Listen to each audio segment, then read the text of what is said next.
l'échafaudage, c'est pas un métier en soi.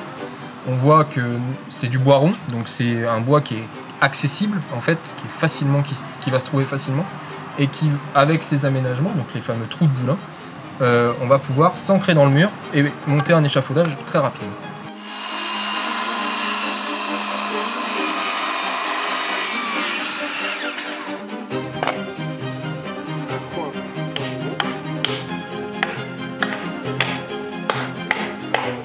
Alors la technique, elle est très simple, essentiellement parce qu'on peut s'ancrer dans le mur.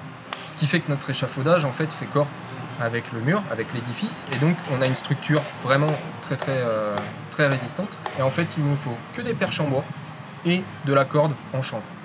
Voilà, la corde en chanvre qui était très commune partout, en fait, aussi bien depuis l'Antiquité jusqu'au XXe siècle. On adapte la technique tout simplement parce que normalement un échafaudage, c'est temporaire. Et ça, c'est la clé en fait du chantier, c'est que là, cet échafaudage, il doit rester.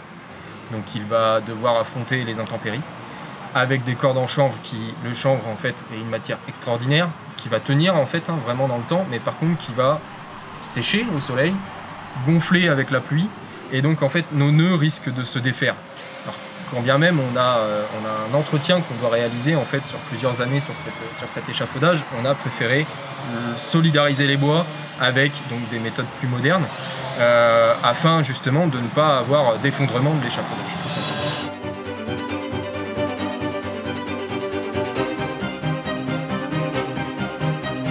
C'est plus qu'une opportunité, c'est une vraie chance parce que des échafaudages, il en existe ailleurs en France, mais très généralement ils sont sur des bâtiments médiévaux. Ça, c'est quelque chose de connu.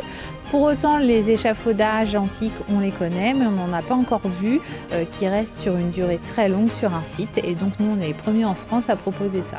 Une fois que l'échafaudage est installé, c'est un petit peu plus parlant. On se rend compte que s'il y a des trous sur les murs, c'est pas juste un oubli de pierre, c'est que ça avait un intérêt.